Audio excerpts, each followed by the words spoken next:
When the CEO noticed the cleaner's bruises, the entire office went silent. The 25th floor office still glowed brightly even after most employees had gone home. Cold fluorescent light poured down onto the marble floor, casting sharp reflections of the few figures hurrying to finish up. At the far end of the corridor, a woman in a faded blue uniform knelt on the ground, her bare hands carefully wiping away the last traces of dust. That was Ha, the cleaner no one ever really noticed. Her cart of supplies creaked with every movement. The harsh stench of cleaning chemicals filled the air, drowning out the faint scent of leftover coffee. Ha bent low, her shoulders trembling, every stroke of the cloth quick yet precise. To her, this wasn't just a job.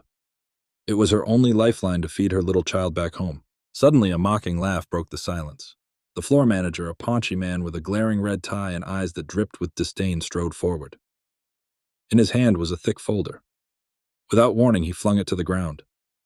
Papers scattered in a white flurry raining down around the kneeling woman. "Look at you," he sneered. "The floor is still dirty, and now the documents are everywhere. Absolutely useless." His voice was sharp, cutting, filling the air with venom. Ha stayed silent. She didn't dare lift her head. She scrambled to gather the pages, her hands trembling. One sheet slid farther away. She reached for it, and in that moment her sleeve slipped back. The fabric rode up, exposing bruises. Dark purples layered over fading red, stretching across her arm like a map of pain. She froze. For one fleeting instant, all her endurance, all her shame lay bare. She yanked the sleeve down again, but it was too late.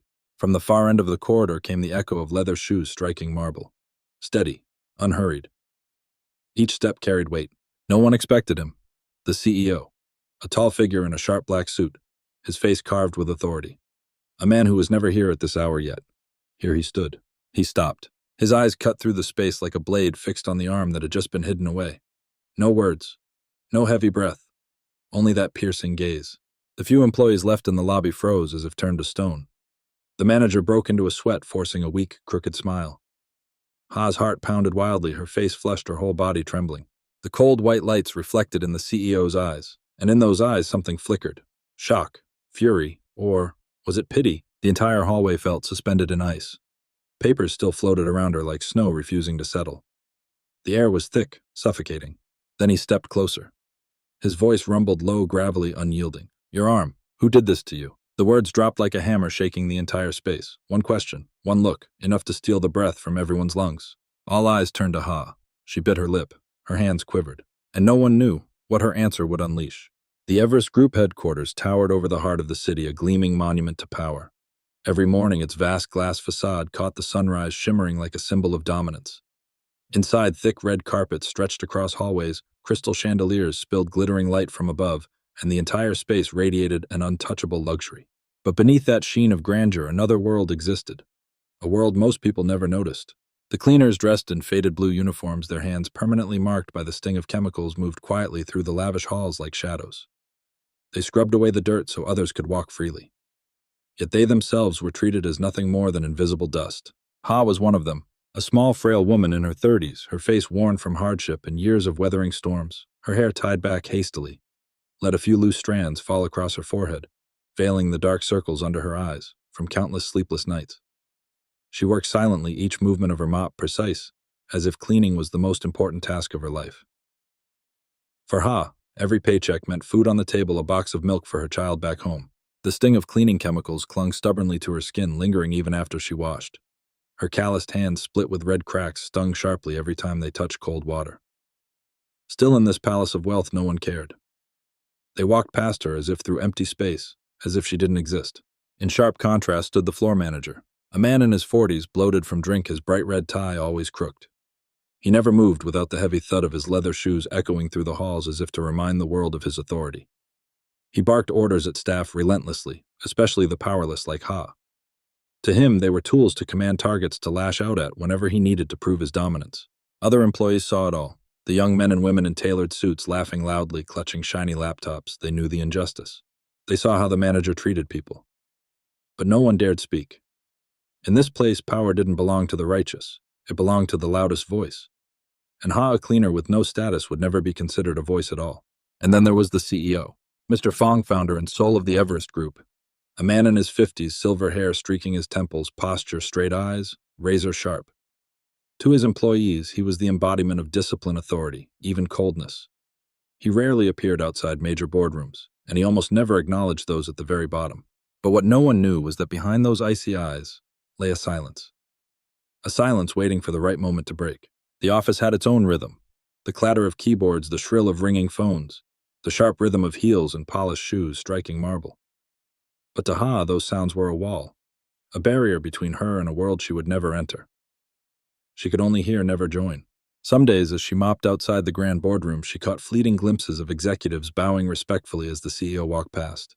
Smiles, handshakes, cheerful greetings, and she would lower her head further, push her cart faster, afraid her presence might offend someone. That contrast, the glittering top floors and the weary shadows at the bottom, was what made this story sting. A skyscraper could shine against the skyline, yet inside human beings were swallowed whole by an invisible darkness. That night, as most of the office emptied out and the sterile white lights cast their glow across the floor, Ha still worked tirelessly with her mop. Each stroke was a sigh, each step heavier than the last. At the far end, the manager lingered with a cup of coffee in hand, eyes narrowed with disdain. No one knew it yet, but in just a few minutes, the silence would shatter. And for the first time, those who had always been invisible would finally be seen.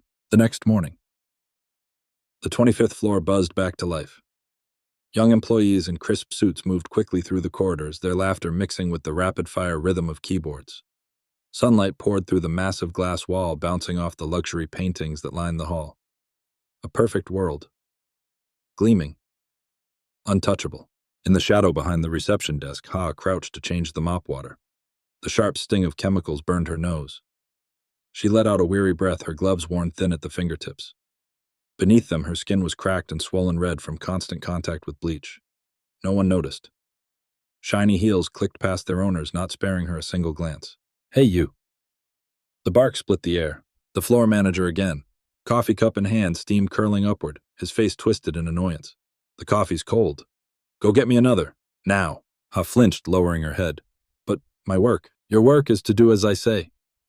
His voice cut through, slamming the cup down on the glass table so hard the liquid splashed across its spotless surface.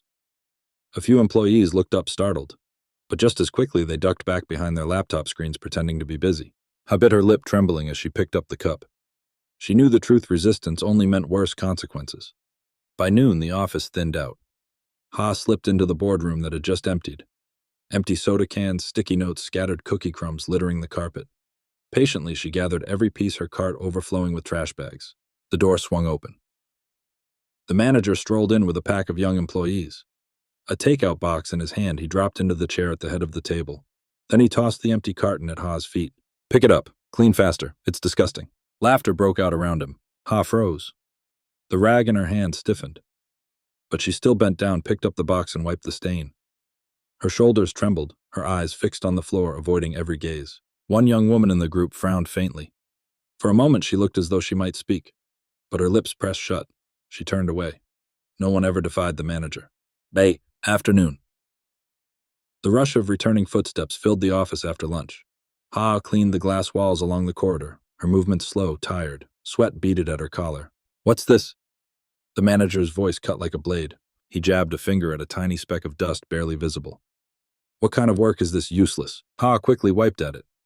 But the harder she wiped, the more the streaks spread across the glass.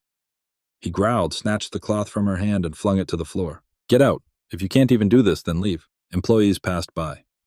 Their eyes flicked over the scene, then slid away. No one stopped. No one spoke. The office air thickened, oppressive. Only his harsh insults rang out, echoing like whips in the silence. Night fell. Most workers were gone, but Ha remained. She scrubbed the small office kitchen, her back aching, her palms blistered raw. She hid the pain. Even the fresh bruises, whether from falls or something worse, stayed hidden beneath her loose uniform. Wind howled against the glass windows. The vast office was deserted, filled only with the faint rhythm of her cloth moving over counters. Her vision blurred with exhaustion. The door burst open. Him again, the manager. Still not done, pathetic. He stepped closer, his polished shoes stopping inches from her. Then his hand dropped onto her shoulder, heavy, pressing down, until she buckled to her knees. She looked up in shock. The blinding white light reflected his sneer, smug, contemptuous. Ha's eyes brimmed. She bit her lip hard, swallowing the sob. Her trembling hands tugged her sleeve lower, desperate to hide the bruises stacked upon bruises. From the hallway, footsteps echoed. Heavy, steady, certain. The atmosphere shifted. The manager flinched, releasing her shoulder, turning toward the sound. And huh? Her heart pounded violently in her chest. She knew something was about to happen. Footsteps echoed through the empty hallway. Not fast, not slow. Each beat pounded like a drum against the chest. The manager flinched, his hand snapping back from Ha's shoulder. She remained kneeling on the floor, head bowed, shoulders trembling.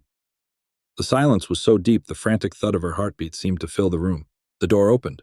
Light from the corridor spilled inside. A tall figure emerged, a tailored black suit, a dark tie, silver strands glinting beneath the cold white lights. The CEO. The entire office froze. The few employees still present stood up quietly, holding their breath. None of them had ever seen him appear at this hour. He stepped in. His leather shoes struck the floor with sharp, commanding echoes. Each step made the air feel heavier. Every gaze in the room turned toward him. His eyes swept across the scattered mess past the manager's strained, awkward smile, then stopped. Stopped for a long moment, on Ha's arm. Her sleeve, knocked askew during the earlier struggle, had slipped back. Bruises sprawled across her skin. Deep purple. Fading red. Fresh marks layered on top of old ones. He froze. The air grew suffocating. No one dared move. The harsh white light illuminated his face. Surprise flickered first, then anger, then something else. Pain. Pity. All of it fused into a gaze so sharp it seemed to pierce straight through the room. Ha tugged her sleeve down, trembling, desperate to cover the bruises. But it was too late. Those eyes had already seen. You. His voice broke the silence, low, gravelly, commanding. Your arm. Who did this to you? The words landed heavy, reverberating like a hammer against stone. The office went dead still. Hearts raced in terrified rhythm. A few glances darted sideways, then dropped quickly away. Sweat beaded on the manager's forehead.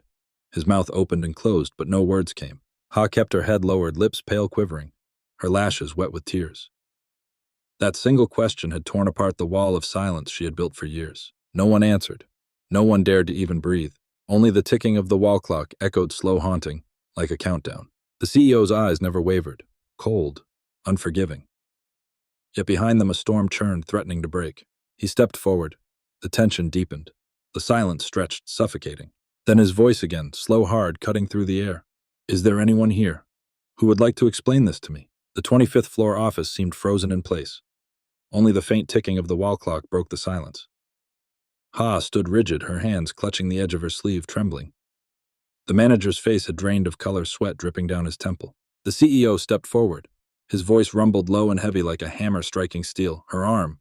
Who caused those bruises? Silence. A young employee shifted uneasily, eyes flickering with hesitation. But when the manager shot him a sharp, cutting glare, he dropped his gaze, instantly mute. The manager swallowed hard, forcing a shaky smile. Sir. She must have been careless.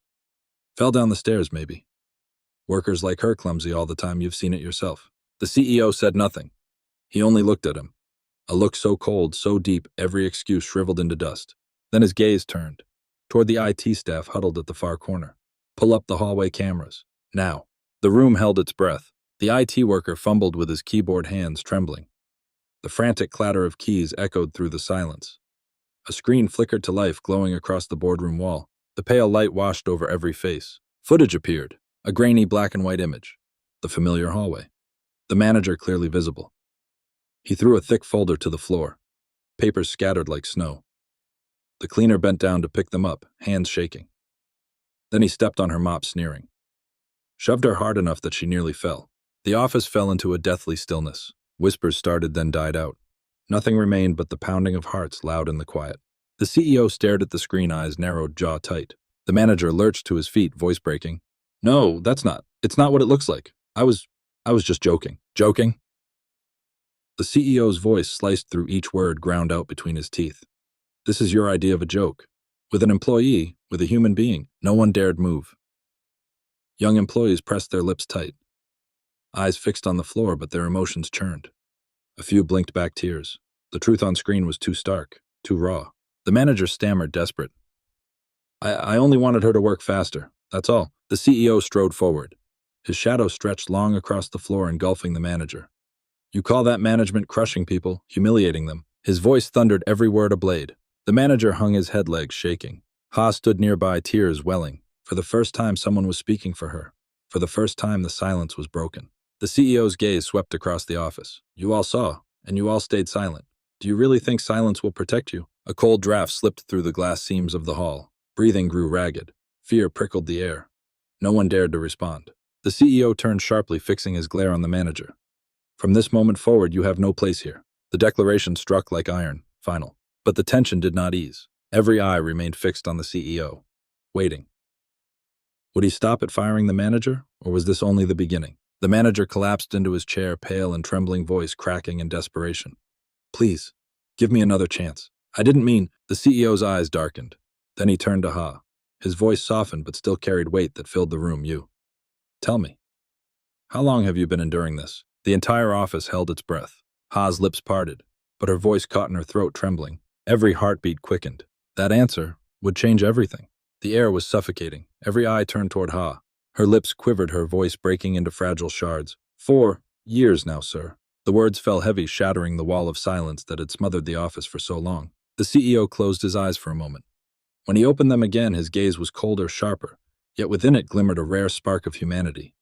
He turned, fixing his eyes on the manager, who shrank deeper into his chair. I entrusted you with people, the CEO said, his voice cutting through the room. And this is how you used your power. The manager lowered his head, face ashen, his voice trembling. Please forgive me, sir. I won't do it again. You're right. The CEO's tone cracked like a whip. You'll never do it again, because you will not be here. The declaration landed like a silent explosion. The office froze. No one dared breathe. The CEO's voice hardened. From this moment you are terminated, effective immediately. Security. Radios crackled. 2 security guards entered. The manager lurched up, thrashing, shouting, You can't do this. I gave my whole life to this company. But his protest dissolved into the cold silence. The office only watched. No one defended him. No one spoke. Heads lowered. Only Ha remained upright, her hands clasped tightly, her heart pounding. The CEO turned back. This time his eyes settled on Ha's gaunt face, on the tears glistening in her eyes. You will not endure another day of this. He extended his hand. A simple gesture. But the entire office froze. The most powerful man in the company reaching out to an invisible cleaner. Ha lifted her head. Her eyes wide in disbelief, flooding her face. Tears spilled down her cheeks, but this time they were not tears of shame. They were tears of recognition, of dignity, of finally being seen. Her calloused, trembling hand reached out and touched his. He closed his grip firmly. Strong. Steady. No words were spoken. But everyone in the room understood that moment had changed everything. A message, unspoken yet undeniable, rippled through the silence. Here people are to be respected, no matter who they are, no matter their place. The cold white lights above seemed to soften. And for the first time, the grand office didn't feel so distant, so unreachably perfect. It became the place where a quiet, powerful truth had finally been revealed. The camera pulled back slowly. The full scene came into view, a cleaner standing tall beside the CEO. Behind them, every employee bowed their heads, not in contempt, but in shame. Their silence had been exposed. But today, that silence had been broken. The lights in the office softened. The noise, the arguments, the hurried footsteps, all had vanished.